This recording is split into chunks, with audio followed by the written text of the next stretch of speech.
Let's ride together, we can take the world now. Let's move together, we can spread the world now. Take you all over the globe and the ends now. Aye, aye, aye. Together we can grow, we can climb the ladder. Together we can build, we be strong forever. Together we can fly, the battle is over. Aye, aye.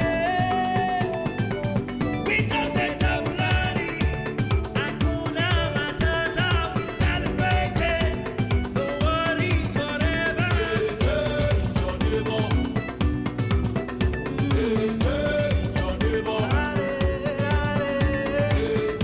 From its small beginnings as a federal department of antiquity, the Jos Museum has over the 5 past decades transformed into a very fascinating tourist destination for people from all walks of life. Now, the Jos Museum is so unique among over 30 museums in the country because it is the only museum with a zoological garden attached to it. Now, that is just a sneak peek of the many sides of the Jos National Museum. More to come after the break.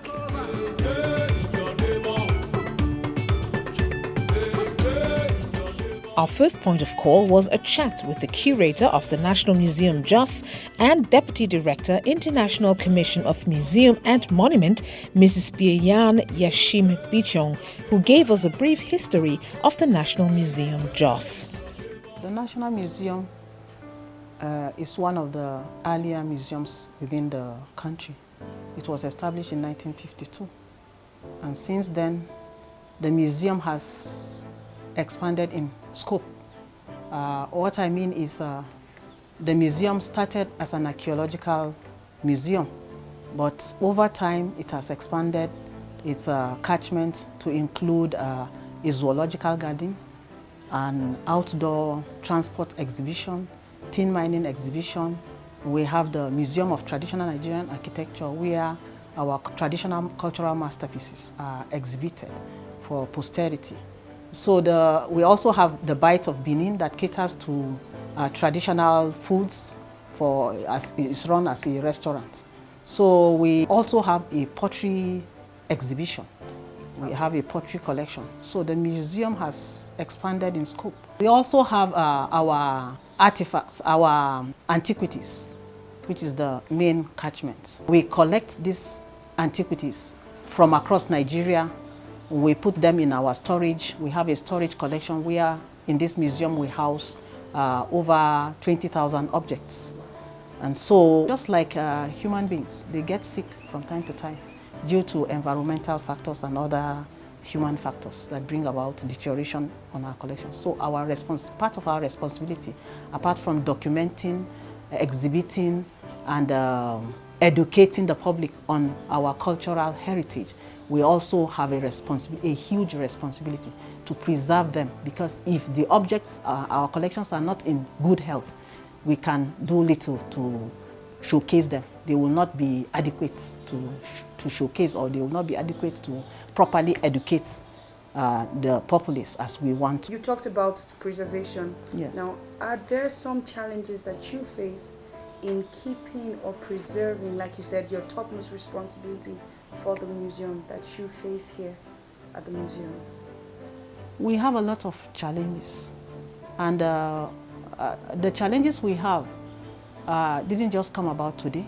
We've had them over time, but recently the challenges have become very daunting because the resources to manage and maintain the museum are very scarce.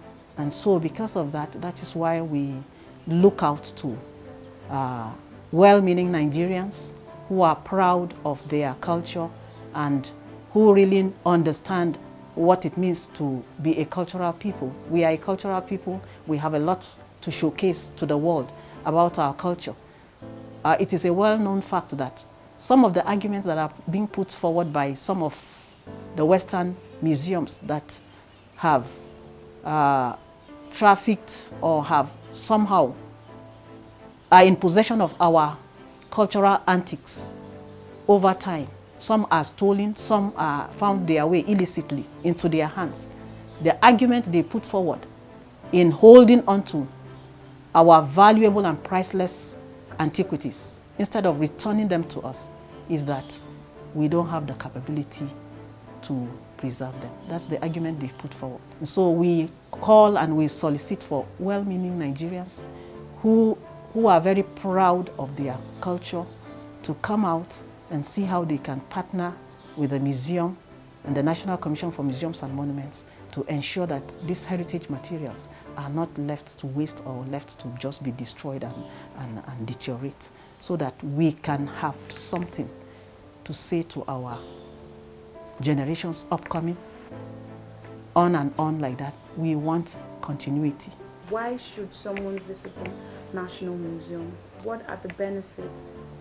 There are huge benefits in visiting the National Museum Jos. Just like I said, we keep history, but the history of what?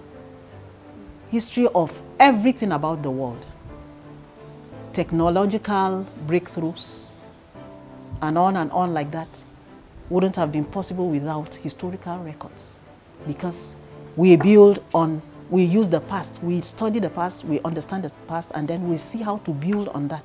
That is what is happening technologically. It's not as if some of these technologies didn't exist. But today what we see is a refined technology of what we had maybe primitively. So the museum has a lot to offer to everybody that is a human being. It tells you who you are, where you're coming from. It shows you the contributions your forefathers have given to humanity. And what is more beautiful than that? For you to see that, okay, these are the contributions of my parents. You feel proud. You feel that you are coming from somewhere. As lowly as anybody may be looking at you or thinking, but you are somebody coming from somewhere and you are going somewhere. The Jos Museum, if you look at Nigerian museums, is the largest museum in terms of land mass. And we are the second largest in terms of quantity of collections quantity. That is in terms of size of collections. We are the second largest, but the largest museum in the whole of Nigeria. So Jos Museum is the museum to be? Yes, it's the museum to be, and we encourage people to come and see what we have. And we are sure that with proper support, people will even see more and greater things from the museum. I can assure you of that. Thank you. We are so ready much. to work, and we are really passionate about the museum, and we want to see where we can take the museum to new heights, to new levels. That is our passion.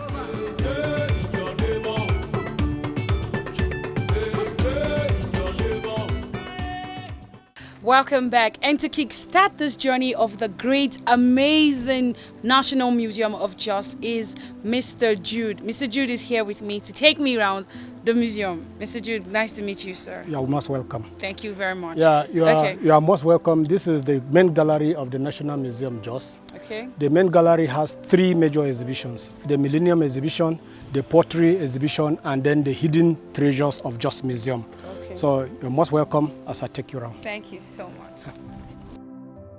This is the main entrance to the exhibition, and as you can see, it is the map of Nigeria decorated with some calabashes and the coat of arms. Does this mean anything? Why decorate with the calabashes?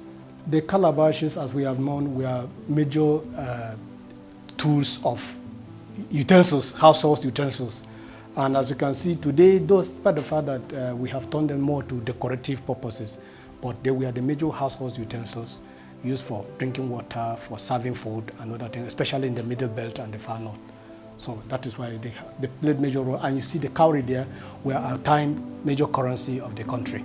So that is why they are decorated. And the cowrie still play important role today because they still form part of the bride wealth. Some communities demand when you are wedding a new wife. So they still, that is the reason why they still reflect them. Yeah, we Okay. still reflect the Okay. Nigerian.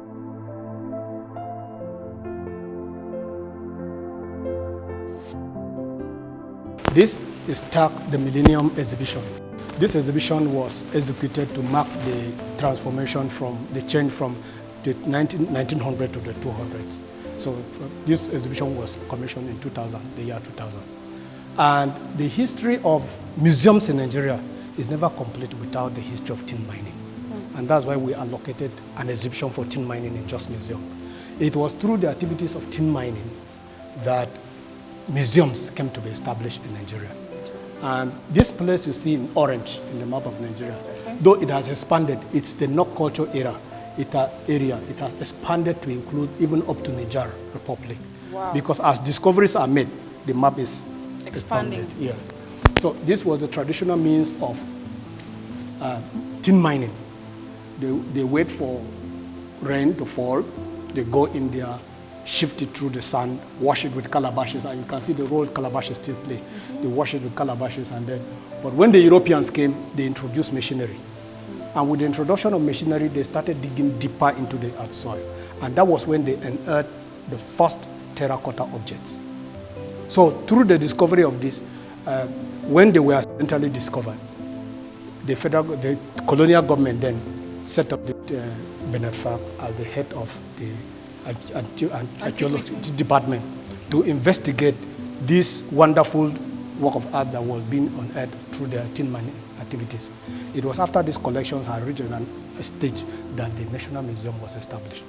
Okay, so it started as yes, a department of the Federal Antiquity. Department of Antiquity. Okay. It is the forerunner of the National Commission for Museums and Monuments. And the first headquarters was in Jos. Wow. Before it was moved to Lagos, now back to Abuja to follow the seat of government. Wow. Yes. So you can see through tin mining activities and archaeological excavation, stone tools were discovered with the heads, the knock heads.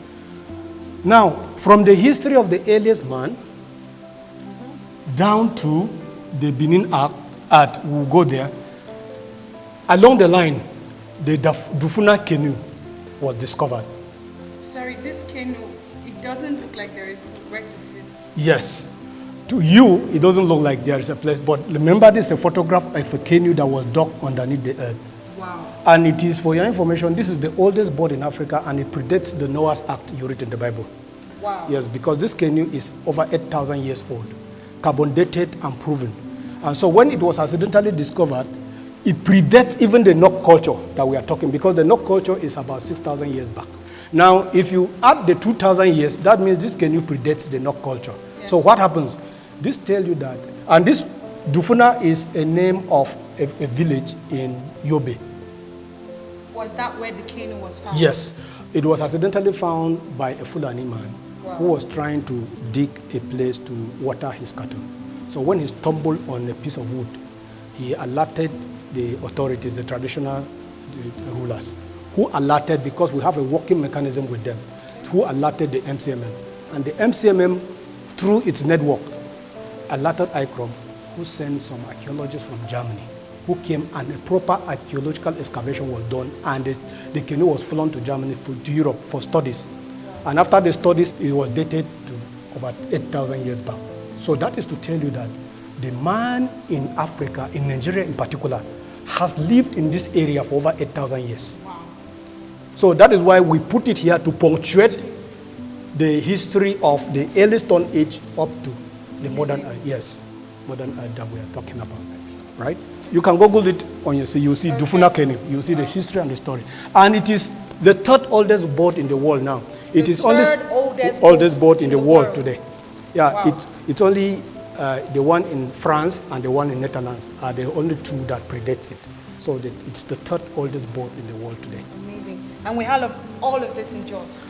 No, it is in, of course, we have it in this place of origin. Okay. It is in Damaturu. Damaturu. Yes. We have a museum in Damaturu, so it is there. In Damaturu. It's only the picture we are exhibiting here.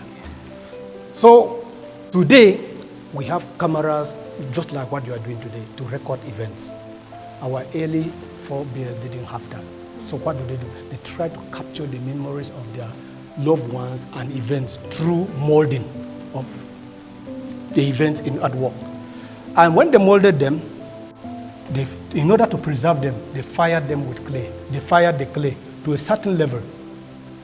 And that is why I kept it, because it cannot be dissolved by water again. So, and that is to tell you that early man, before this was done, there was the use of fire. The same thing with the canoe here. The canoe, you have to have the technology of the use of iron and fire for you to dig out a boat like this from a single wood and then burn the inside and smoothen it for people to travel. And that is also to tell you that when people talk about the desiccation of Nigeria, the desert encroachment, we should believe it. Because if over 2,000 years ago, people needed boats to move along Yobe and Damaturu area, that means that those areas were covered with water before now. Yes. So it is because of the drying up of the north that this place has become a desert. So that is also a challenge to both you and I. How do we reclaim this place from the desert? Amazing. That's a theoretical question. From 500 BC, 500 BC to 200 AD. You know, BC is before Christ, while AD is Anno Domini, after the death of Christ. Yes, after birth. After Birth. Yes, it's in Latin, Anno Domini, after birth. That is because the calendar we are using today started the year Christ was born. Wow. So it's not after that. If it were after that, it would have been 33 years after him. So it started the year he was born. So after birth. After birth. Anno Domini. Okay. So you see, from the Nok culture, it didn't look as refined, and it is pure clay. The technology was passed on from one generation to the another. Though we are not, when we say passed on, it doesn't mean that this person directly handed it over. It could have been handed over through third parties or others.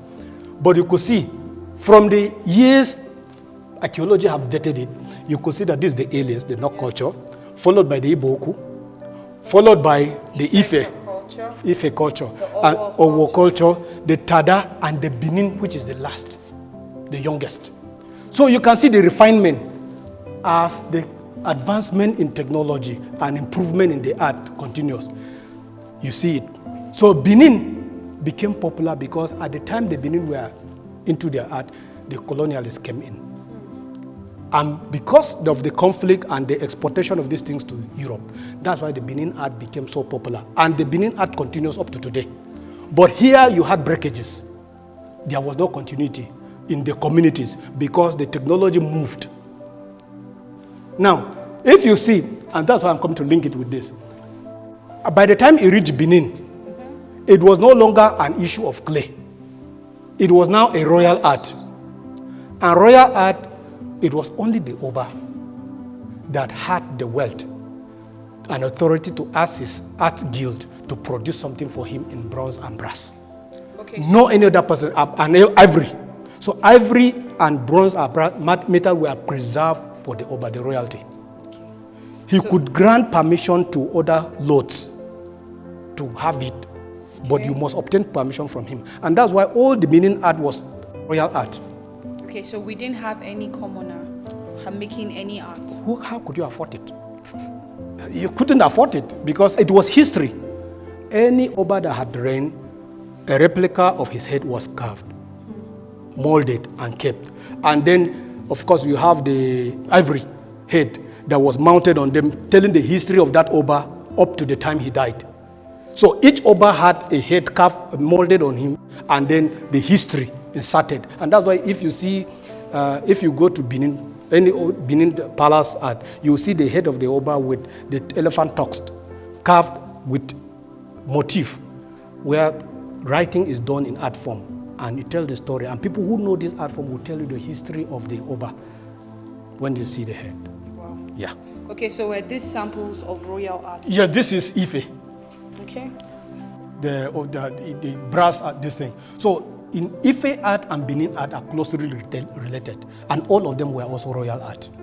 Because it was only the Oni and his lords that could afford even. And that's why in Benin, you had the street that all the artists that produced this thing were settled. And it was the Oba that gave them that street. So that they produced only for him. And that's why the tradition was handed over only to from a father to a son. Nobody came from outside to be a member of that. Of that brass making, yes. royal art making. It's only today that there is proliferation of it because there are commercial, it's done in commercial purpose. But in those days, it was not. Wow. Yeah. So. Now, you can see what I was telling you. Yeah. This is how the histories were carved in the ivory in Benin. So, and normally it's always a long elephant tusk that the whole history is carved and then preserved. But these were all royal paraphernalia of office from the north to the south. You can see them. This is made from ostrich feather. Okay. The Adao cutlass that is from Benin, Owo, Onitsha. They use most of this as, then the fly wigs, of course, the royal alkeba from the north, and then the slippers.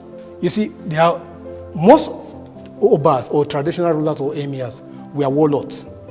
You must be a warrior to lead your people. So most of them, you find them associated with charms and other things that they had needed to wear to protect. Okay, so was this a charm? Yes. This was a charm? This was a charm. Amazing. So how were you people able to collect the charm? Some of these things were donated. Sometimes they were collected by colonialists and handed over. Now, here we have the Durbar. Durbar was the emir leading his warriors into war. But today, because they don't have any community to conquer, what they do is that when dignitaries visit them, they stage the performance, a mock war. And that's why they call it the Durbar. They stage it to entertain the visitors. So it's more like an entertainment. Yes, now. it has been reduced. It used to be a war formation, but now it is meant for entertainment, to entertain royalties and tell you this is how we used to. And that's why you see all these bright colors. And remember, the bright colors, some people may laugh, but you know, they were living in the desert area. So you needed these bright colors to be able to identify them. Yes. Wow. Okay, I'm saying something very... Was it worn by somebody? This Yes, slippers? yes, the royal slippers. The royal slippers? Yes, this is all royalty from the horse, the kakaki, AIT. You know, kakaki is, yes. It always used to herald the arrival of a royalty. When he's entering, when he's moving, they move in front of him. The size of the slippers was not really the size of the feet of the person wearing. Okay, why was that? It was used as a sign of authority, not really the size of the feet of the person that was wearing them. Wow. Yes, that is why even the trousers they wear, the bigger the authority of the person, the bigger the trouser that was given. Amazing. So here we have masquerades. Wow. You see, from here we have the Yoruba Ekpa marks. You have, That is the Yoruba Ekpa. this is Yoruba Ekpa marks. We call it Ekpa marks. This is Ebukele from the riverine areas. Ebukele, water spirit. Water spirit. Yes, from the riverine areas. Now, in simple forms, masquerade were used as a form of social control and entertainment. Okay. In a layman's term, the uglier ones in court were used for social control, while the beautiful ones were used for entertainment. That is the simplest way I can explain masquerades. Yeah. So this is what masquerade? Yes. This is the tiger masquerade from the Ekpe Society in Cross River down to Akwa Ibom area. Now, this is from Koro people. The one? The last one there is Okay. Koro. That is Jaba area. Jaba. Yes, Kaduna area. Okay. All these were riverine areas. Riverine areas. Like Akwa Ibom, like I told you, that range. Okay, all these are still the royal... Instrument of war. Instruments of war. Yeah, weapons of war. This is still... Yes, this is still masquerade, like I was telling you. When you see them social looking... control. Yes, horrible. I'm using that term, Horrible, please, ugly. in quote. When you see these ones, they were meant for social control. Yes. Then the camp facade, this one like the gelede, were mostly used for entertainment. And for your information, the gelede masquerade costume was only around Ikorodu area of Lagos State. And it is the only masquerade performance that is done by women. So yes. And so because it was meant for entertainment, that's why you see these superstructures that were, but you can see the face of the lady looking very calm, not trying to frighten anybody. But the cat, yes, the superstructure is also to tell you that masquerades, no matter what the time of entertainment they are also meant for social control. But the superstructures were to tell you some of the elements that they had in their environment. You had the python, which is always symbolic. Then you have the leopard or the all symbolic royalty. Okay.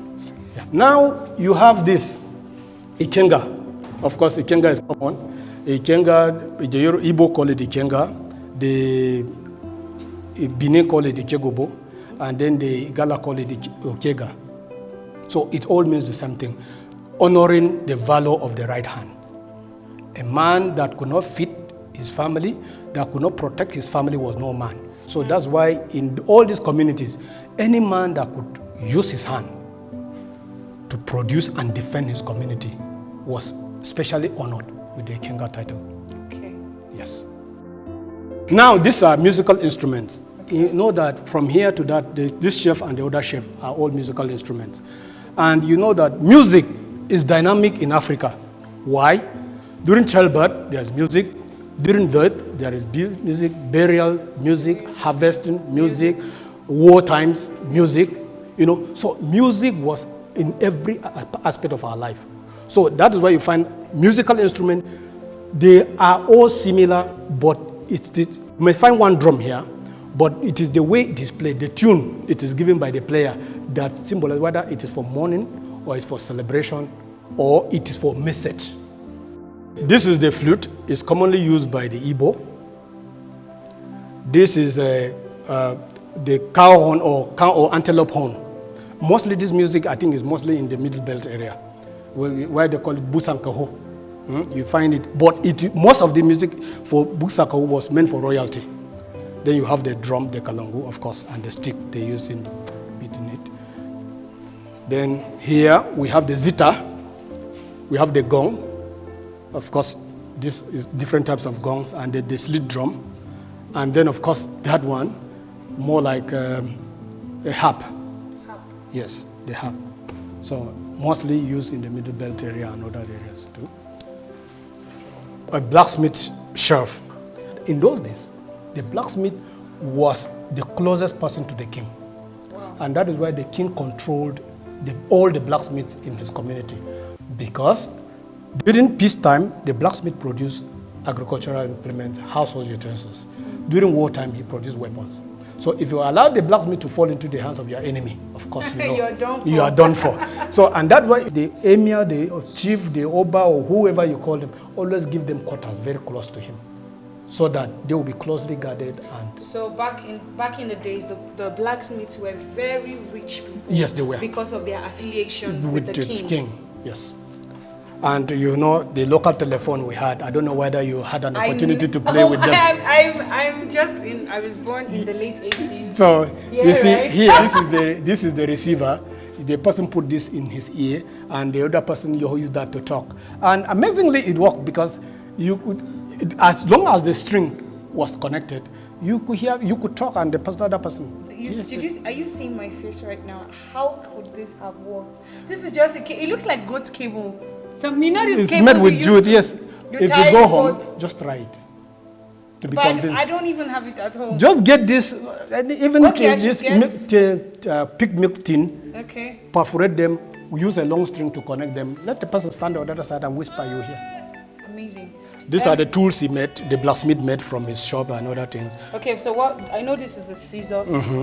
What's this first one? For carving calabashes and other things. Okay. They were using them. So that was the knife for scraping? Yes, it's scraping. Amazing. This is just the first part of the gallery. Yes. And there is so much to see. Okay, so you at home, if you want to know about your culture, everything about your culture, you will need to visit the National Museum of Jos. Yeah. Because in this place you find amazing things. I, for one, just saw the telephone wire, and I don't still believe it, but he told me to try. Try it at So home. this is something I'm going to do when I get home. I'm sure you at home may want to try that, so you can go ahead and try. But the Jos Museum is just some place to visit.